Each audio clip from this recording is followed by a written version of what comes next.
যে কক্সবাজারের প্রতি মাননীয় প্রধানমন্ত্রীর কিন্তু যথেষ্ট একটা ফোকাস আছে, যার জন্য কিন্তু এখানে অনেকগুলো মেগা প্রজেক্ট হচ্ছে।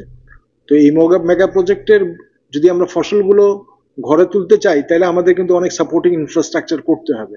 তো আমরা যেহেতু একদিন মাস্টার প্ল্যান ছিল না, আমি আসার পরে ফার্স্ট কাজ আমরা শুরু করেছি মাস্টার প্ল্যান। কারণ মাস্টার প্ল্যান যদি না থাকে, তাহলে কিন্তু হ্যাপাজার্ড ভাবে ডেভেলপমেন্ট হয়ে যাবে। আপনার কোনো বিদেশি বিদেশি যারা ইনভেস্টর আছে, তারাও কিন্তু মাস্টার প্ল্যান ছাড়া এখানে কাজ করতে চায় না।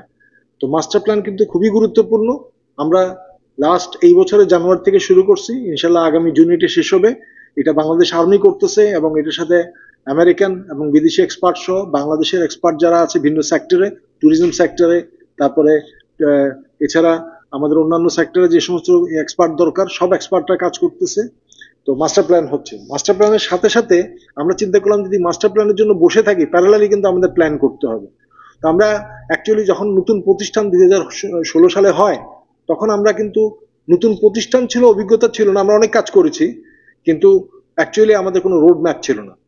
যেমন 100 কোটি টাকা আমরা প্রায় 100 কোটি টাকা খরচ করে আমরা কিন্তু 3টা পুকুর সংস্কার করলাম। কিন্তু আমার মনে হয় সোশিও ইকোনমিক ইন্ডিকেটর গুলি যদি চিন্তা করি, প্রায়োরিটি ওয়াইজ যদি চিন্তা করি, তাহলে হয়তো এটা আমরা অন্য প্রজেক্ট আমরা নিজে এমন কিছু প্রজেক্ট নেওয়া উচিত ছিল যার মাধ্যমে কক্সডিএর নিজের পায়ে নিজে দাঁড়াইতে পারবে, কর্মচারীদের বেতন দিতে পারবে।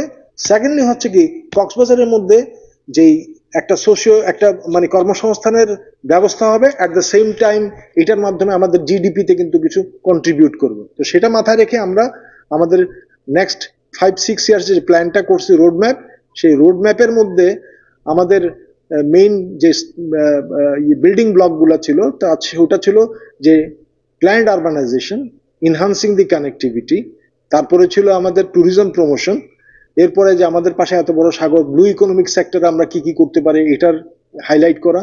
আর যেহেতু কক্সবাজার ক্লাইমেট মানে ক্লাইমেট চেঞ্জের উপরে যথেষ্ট ভালনারেবল, এই জন্য ক্লাইমেট রেজিলিয়েন্সি এন্ড অ্যাডাপ্টেশনের উপরে কিছু জিনিস, প্লাস বায়োডাইভার্সিটি, আর ছিল সিভিক ফ্যাসিলিটিস গুলো গ্রো করা। যেমন সিভিক ফ্যাসিলিটিস বলতে হচ্ছে দুইটা বড় চ্যালেঞ্জ। একটা হচ্ছে কি, এখানে সোয়েজ ট্রিটমেন্ট প্ল্যান্ট না থাকাতে অহরহ কিন্তু যে সোয়ারেজ গুলো চলে যাচ্ছে নদীর মাধ্যমে সিতে, যেটা কিন্তু ভবিষ্যতের জন্য খুব মানে মানে খুবই ডেঞ্জারাস, যার জন্য সোয়ারেজ ট্রিটমেন্ট প্ল্যান্ট এখানে থাকা উচিত।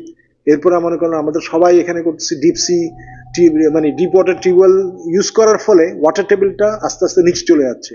সেই ওয়াটার টেবিলটাকে আমাদের কি করতে হবে, সেটাকে মানে এটা যাতে মানে সবাই যাতে মানে ভূগর্ভস্থ পানিটা ইউজ না করে আমাদেরকে ফ্যাসিলিটি থ্রো করতে হবে। তো অটোমেটিকলি এখানে ওয়াটার পিউরিফিকেশন প্ল্যান্ট, এগুলো হচ্ছে সিভিক ফ্যাসিলিটির কিছু কিছু অংশ আর কি। এরকম অনেকগুলো যেগুলো দরকার, মানে ড্রেনেজ সিস্টেম, ওগুলো আছে। তো এগুলোর ভিত্তিতে টোটাল 34টা প্রজেক্টের আমরা কনসেপচুয়ালাইজেশন করছি। তার মধ্যে অলরেডি 22টা প্রজেক্ট ডিপিপি যেটাকে বলে, ডেভেলপমেন্ট প্রপোজাল প্ল্যান, আমরা কিন্তু অলরেডি মন্ত্রণালয়ে দিয়ে দিছি। তার মধ্যে কিছু থাকবে মনে করেন যে আমাদের মানে নিজস্ব অর্থায়ন, অর্থাৎ ব্যাংক থেকে লোন নিয়ে আমরা করবো, কিছু থাকবে জিওবি অর্থায়ন মানে যেগুলো গভর্নমেন্ট দিবে, আর কিছু থাকবে বিদেশি অর্থায়ন।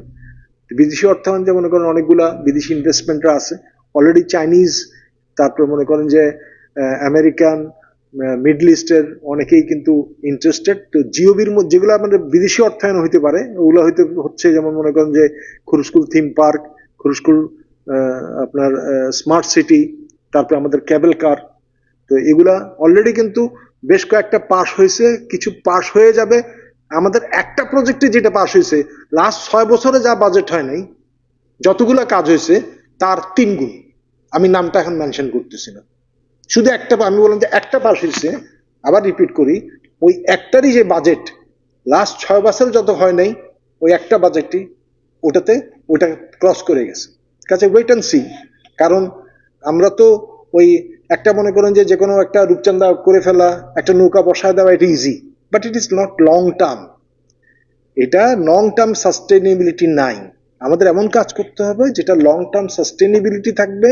সেকেন্ড পয়েন্ট হলো অবশ্যই এটা সোশিও ইকোনমিক ইম্প্যাক্ট থাকতে হবে, মানে এমপ্লয়মেন্ট জেনারেশন করতে হবে, একটা আমাদের জিডিপিতে কন্ট্রিবিউট করতে হবে। তো আমাদের মনে করেন আমাদের যে কেবল কার যদি চালু হয়, ডেফিনেটলি এটা কিন্তু যথেষ্ট পর্যটনের জন্য।